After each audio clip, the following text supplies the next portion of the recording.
Hello guys, and welcome back to another video on the channel. We've got another added time video for you today where we're going to be discussing our reaction to the January transfer window and some of the deals that have gone on. Now this year, the transfer window has been a little bit different due to COVID in the middle of a pandemic. It's quite evidently the teams haven't had the money to spend like they have in previous transfer windows. So there isn't tons to talk about, but I feel it's kind of good that, you know, we discuss what's gone on anyway. Because in my opinion, some big deals have taken place. So we'll talk about that.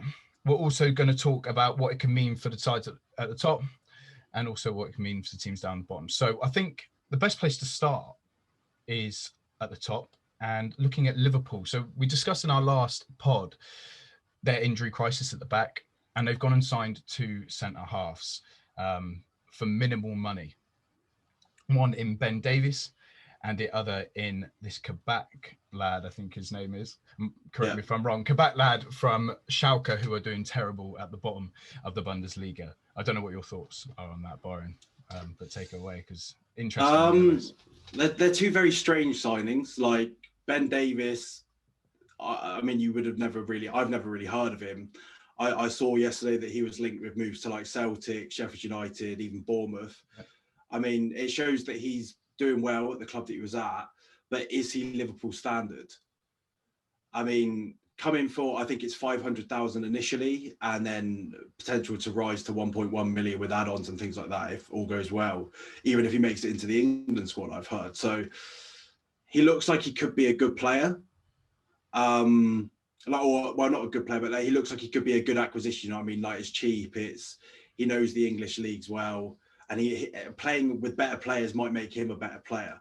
The Kabak guy from Schalke, I don't know enough about. I think he's only 20. Yeah. And the fact that Schalke are bottom of the Bundesliga, I mean, conceding something like 49 goals this season sort of doesn't bode well. And I know that's a loan with like an option of like 18 million to buy. So we'll have to wait and see how he gets on. But is it really going to help Liverpool? I think the fact they've been playing midfielders at the back, it will free up some of those midfielders to go and play in their normal positions. But it just gives them a bit more depth. Whether they actually perform to the level that Liverpool need to challenge for the title or not is another matter. Yeah, I think with Virgil and Gomez and now Matip, all three of them now out for the season and indefinitely, really. They need to get bodies in there. So they've gone cheap, which is kind of understandable. Like I said at the start of the video, it's COVID. People don't want to be chucking money everywhere at a vulnerable time like this. But Ben Davies from Preston is a very interesting one. Like you say, it's just a bit out of the blue. And Kabak is even stranger, conceding 49 goals. You know, I've watched some reactions, some German reporters commenting on it and saying that he's played terribly this season, which is just so strange. I feel like they might be just going off the potential that he has as a 20-year-old maybe, and trying to look forward to have him as a future player. But you know, Jurgen's Germany knows the league in the Bundesliga, so he's obviously had an eye on him, and they've had interest in previous windows for him as well.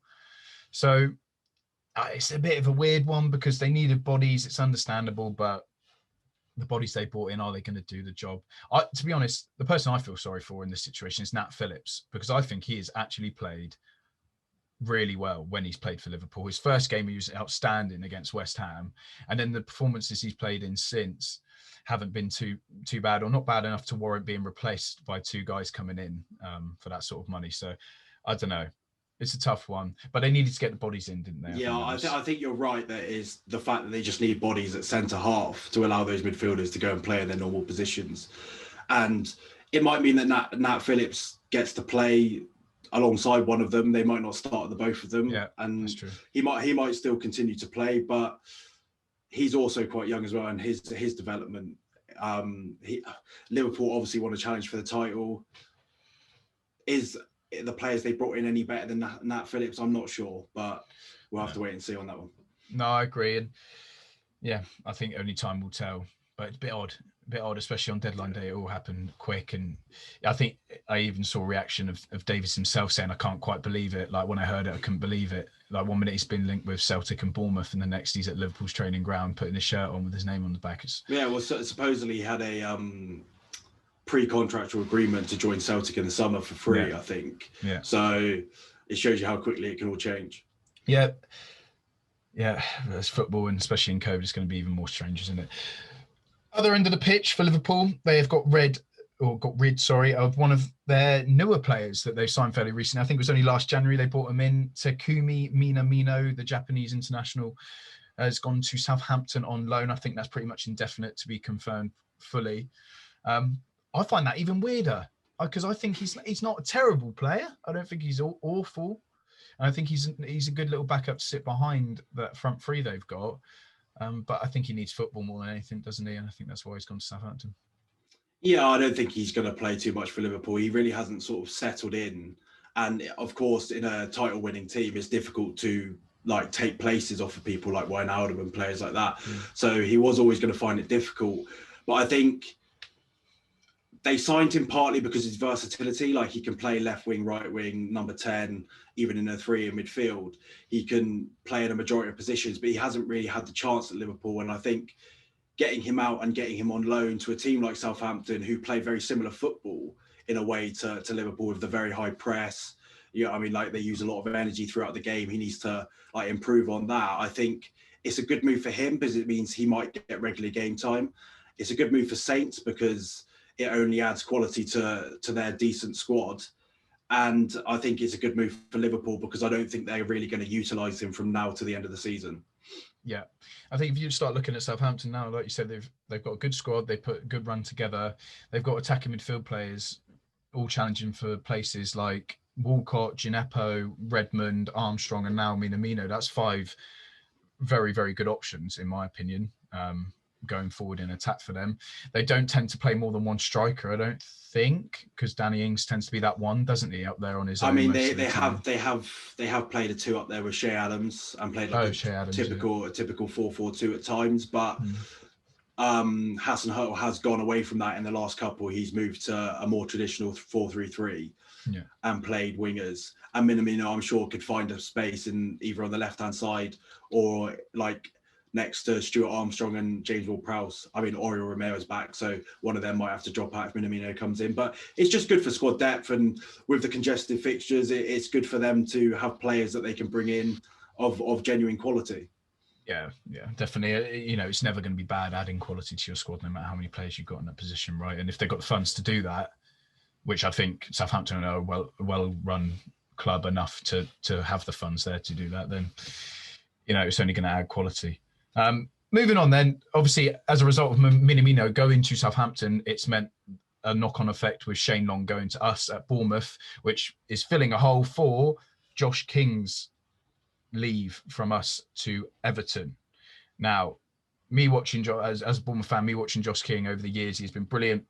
However, it's just more of the same of what Everton have, in my opinion. Sort of a big, strong, you know, aggressive attacking striker like your Carlson, like your Dominic Calvert-Lewin. So for me, I should sit here and struggle to find where he's going to fit in that Everton setup. He had offers from people like West Ham, Fulham, which in my opinion, he'd be more likely to get game time there with those sort of clubs rather than going to Everton. They've also only signed him on a 6-month contract, paying $6 million to sign him for those 6 months. And then he's got an option to go and join whoever in the summer. So from a Bournemouth fans' perspective, getting $6 million for that, you know, that 6-month period, that's great. Even though we could have got rid of him for $20 million last year.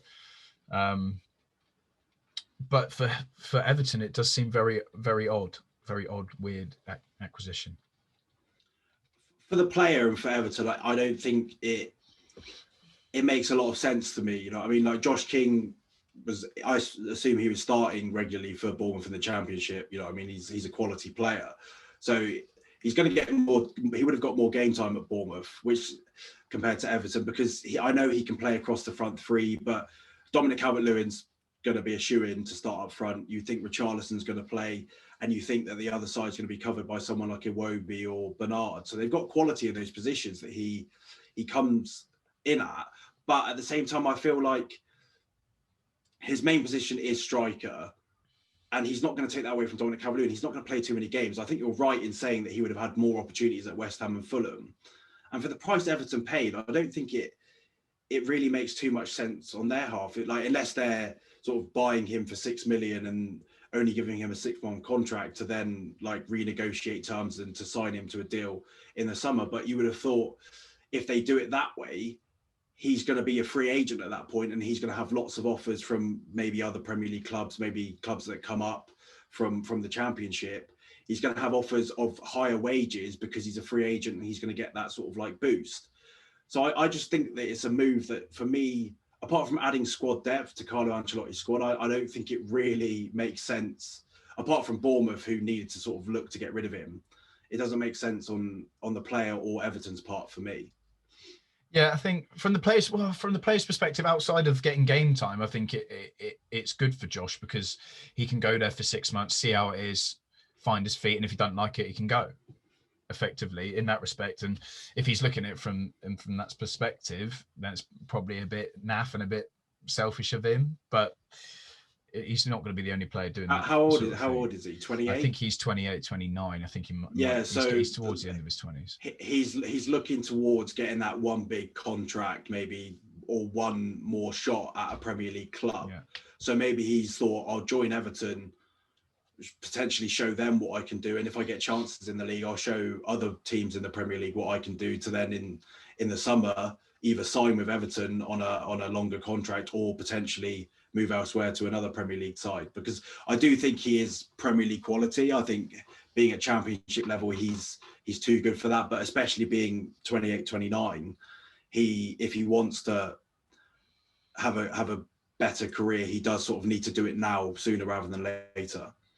Yeah, well, he scored 48 goals for us in the Premier League in 161 games, which doesn't sound like a lot, but for a club like Bournemouth scoring 1 in 3 games, that's not a bad record, considering he good. Played sometimes up front, sometimes on the wing. You know, it's not too bad. So he's proven, like you say. But I just personally think West Ham would have been a better fit for him. They're playing good football, and Antonio's hamstrings are a bit loose, you know, and they keep going. So he would. They're big hamstrings. The big old hamstrings, but they keep going. And he keeps getting injured, little niggles here and there. So he would have filled in quite nicely there, in my opinion. But it is what it is. That didn't pan out. And West Ham actually ended up signing Jesse Lingard, the forgotten man from Manchester United. Ollie's let him go out on loan. I've heard through the grapevine that he's had some sort of mental health issues, which isn't good to hear, which has been making him struggle with his performances on the training pitch and stuff. So that's why we haven't seen him. But hopefully he can go to West Ham and sort of get some games. I know as an Arsenal fan, you probably hate him, but when there's probably a period when he was playing for Manchester United, which I actually thought he was doing really, really well outside of all the dancing and, you know, rubbish he done. In terms of his ability, I thought he was playing really, really well in that Manchester United team. And whether he regains that or not, I don't know. But if he can just get back into playing football, it'd be good to see, I think. That for me, there was a time where he seemed like he was the first name on Gareth Southgate's team for England. His best performances for me came with that England squad. And I know he had, I think it was 2017, 2018 sort of season where he did really sort of produce for Manchester United and get into that England fold and look like a decent player.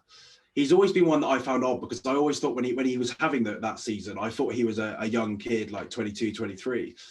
But I think he's like nearly 29 now. Yeah. And like you say, he has had mental health issues that have sort of distracted him from playing football. And of course, it's most important to take that stuff seriously before anything else. Yeah. But hopefully now a move to West Ham, like a new lifestyle, effectively a new sort of environment to be around. I'm not saying it was Manchester United that caused it or anything, but just a breath of fresh air for him. Fresh start. And the chance to get back playing regularly in a team that are only performing well at the moment in West Ham. So it looks like a good move for West Ham to add quality to their squad. And it looks like a good move for Jesse Lingard to get regular football, maybe even outrageously creep his way into the England Euro squad if he performs really well. I think that's got to be a thing at the forefront of his mind, isn't it? To try and get some game time to, out of the blue, get into that squad for the Euros in the summer. But yeah, sad to hear about the mental health stuff that he's been struggling with. But again, he had form, and we'll see whether he recovers that under Moisey, because he has played under Moisey, isn't he? When he was at United, so there's some sort of connection there. And whether he'll fit in or not, I think we'll wait and see. But there's a player there, It's whether he wants to perform. Talking about Arsenal and Lingard's relationship to Arsenal and dancing at the Emirates, they, you as an Arsenal fan, massive clear out. Loads of people, and you've been saying as a fan for ages that this is needed to happen. All this dead wood needs to go in order for us to move on. And it seems to have started, at least, if not a lot of it has happened. Exile of players. I'm going to let you take this one because you're going to be much better to talk about this than me. Well, yeah, it feels for time that we've needed to have a big clear out here. It was either going to happen this January or it was going to happen in the summer because players are running down their contracts. And I think it was a big test for Edu, our director of football, because this is his first sort of transfer window where he's had full reins on what happens. Because in the past, he's had people like Raul Sanllehi and people like that sort of at his side helping him make decisions, whereas this is the first time he's really had those decisions on himself. And I think he's done a good job. You know, I mean, I think managing to get rid of players like Socrates, who are rotting in the under-21s, Ozil, who's down there as well, because they're not involved in the Premier League squad. Like the Ozil topic is one that we could spend an hour talking about. And I don't really want to go into the ins and outs of it, but I think it's the best for all parties, you know what I mean, that he moved on. I think him getting back to playing football, Arsenal getting his massive wage bill off of the squad and everything, and just having a player who's of that quality sat in the under-21s is going to be hard for the player, for the club. It's going to cause a lot of like conversation in the media and things like that. So the fact that he's gone is a big one. I think moving on players like Mustafi was a must. You know what I mean? He's not been good enough since he joined the football club, and he never looks like he would be good enough. So moving him on to Schalke, and obviously Schalke then moving on Kabak to Liverpool, I think that's a good move for us, getting his wages off. We've moved on players like Kolasinac, who needed to go, not of the quality. And then it was good to see on deadline day that we moved out a couple of the kids as well that aren't getting regular football. So people like Joe Willock, Casey Maitland-Niles. Joe Willock going to Newcastle, I think, is a really, really good move for him. It means he gets to stay in the Premier League, gets to see what it's like at another football club, and hopefully gets regular first team football so he can come back to Arsenal and show us what he's all about. Because he has shown flashes in the Europa League and in the Premier League of the type of player he is. He's just not been consistent, which is, I mean, it's difficult to ask of a kid because at the end of the day, they are still learning. And hopefully this loan move, he'll come back and he can do sort of what Emile Smith-Rowe's done, break into the first team and not look like going anywhere else. And then with Ainsley Maitland-Niles, it's a very strange one for me, the whole situation, because I think he's a very good player, but I think the player himself is conflicted on what he wants to do in his career. So he obviously is adamant that he wants to be a central midfielder, but Arsenal see him as a right back. And I think his best performances have come at right back or at full back, at least. He's played left back as well. And I do think that's a position that if he mentally himself wanted and strove to progress and get better in that position, he could be a top right back for Arsenal. But I think that he's so adamant that he wants to be a central midfielder, and this is the reason why he's left, but to get regular game time ahead of the Euros and to sort of prove to everyone, especially Arteta and Arsenal, that he can be a central midfielder. And I think moving to West Brom, it's not a bad move, but I don't know how much football he's actually going to play there. I mean, he'll get on the pitch, but in terms of Sam Allardyce's teams playing through the lines, I'm not sure that's something they do too much. They like the long ball. He's going to be sat it will teach him defensive structure in that midfield position. It will teach him about awareness. They'll have to soak up a lot of pressure and he'll be in midfield having to deal with that. So I'm sure he'll learn a lot, but on the ball, I don't think we're going to be seeing too much like progression and what he can actually do, because he does look like a decent player when he's got the ball at his feet running forwards. He's got speed, he's got strength, and he can move it with both feet. So he does look a good player, but for me, I think he's a right back, and I think the sooner he accepts that, he'll get more game time at Arsenal. But until then, he might even have to move on from the club if he does want to be a central midfielder.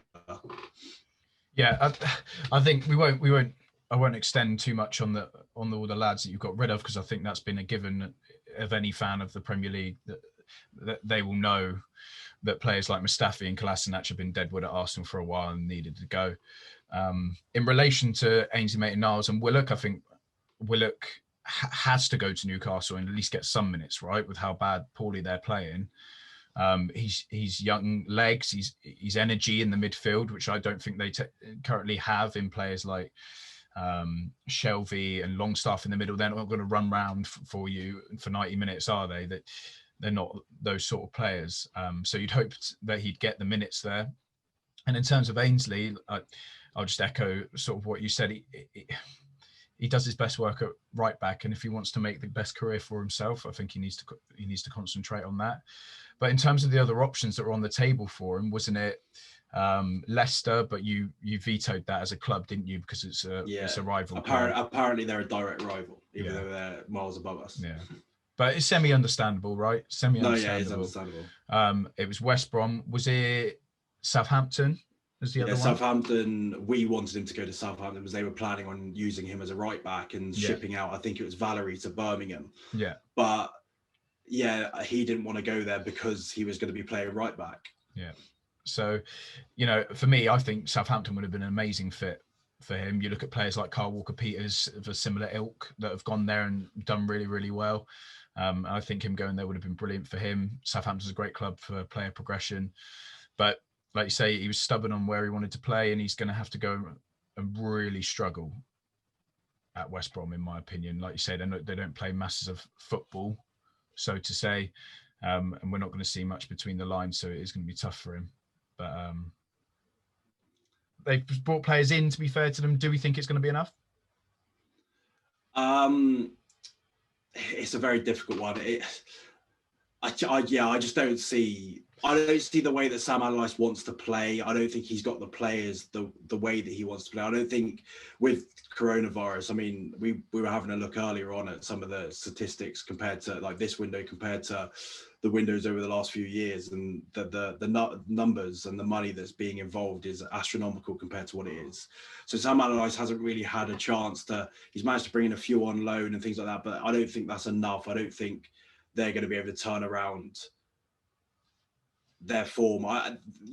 Sam Allardyce keeps teams up based off of clean sheets. That's what he does, and keeping like low scoring games. And West Brom look far from that at the moment. I don't think that's going to change too much with the players they brought in. Yeah, it's definitely going to be his hardest job, I think, in my opinion. And if he keeps them up, that'll be his probably. Oh yeah, if he keeps West Brom up, it'll be his best achievement. Yeah, for sure, his best achievement. I don't think any sort of players he would have been able to bring in this window would have helped too much, if I'm honest. I think Ainsley's a good player, but I don't think he's going to save them, sort of thing.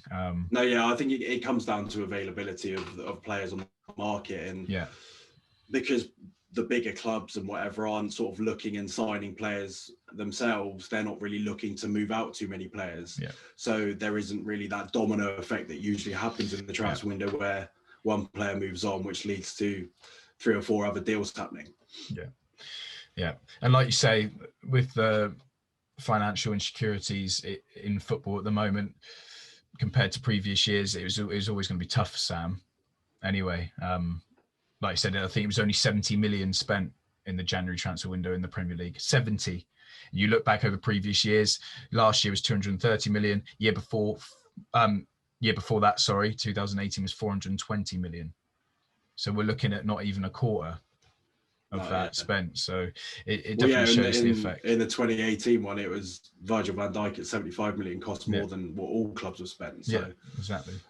One player costing more than every single club has spent this window. So it's showing the pressure caused by COVID. And again, it's shown in the transfers because no disrespect to the players we've spoken about today, but there's no one like outstanding who's moved within the league. It's all sort of younger players, or I think a lot of that 70 million as well is made up by Ben Rama, who was basically a done deal in the summer. It was just a matter of paying the money, and Ahmad Diallo at Manchester United, that young winger from Atalanta, I think, and that was confirmed in the summer as well. So I mean, it really is just a lot of loan deals. And January's always much quieter than summer anyway. It tends to be on average. So it is what it is. But we'll leave it there. I think that was a good summary of the main deals that went on in the window. But I think it shows, we were having to talk about each one a little bit to try and fill, because not a lot happened. Not a lot happened in the window, and I think that's the way we'll leave it. 70 million spent compared to 422 years ago. It just shows the times at the moment. We'll finish. What's your standout one then? Of ones we've spoken about, what's your standout transfer? What one do you think is going to have the most impact? Not going into too much detail, but just a name, a player. I'm interested by Jesse Lingard at West Ham. I think a chance for him to show everyone the player that he was of a few years ago. And like I said, with the form that West Ham are in, it's only a good signing for them. It's only going to help them. It's just whether they can actually keep up their form. But I think Jesse Lingard, it'll be an interesting one to see how well he gets on there, and if he can sort of get back to what he was doing at Manchester United a few years ago. Yeah, no, I'm intrigued by that one, definitely. But as a Bournemouth fan, I'm going to say Josh King going to Everton would be my one. I'll be keeping my eye out for, because, like we said, we don't think it's a fit. But if he can get minutes there, he's a good player. He scored goals in the league, and I think he'll have a point to prove. He definitely will. Not getting his move to Manchester United last year, I think he'll definitely have his point to prove. But we'll leave it there. Those are our summary or our discussion of the signings of what went on in January. Leave your thoughts in any comments below. Let us know if you feel like there are any other deals that went on that we haven't spoken about that will be significant going towards the end of the season. And as always, please like, comment, and subscribe, and we'll see you on the next one. Thank you so much for listening. We'll see you soon. See you in the next one, guys.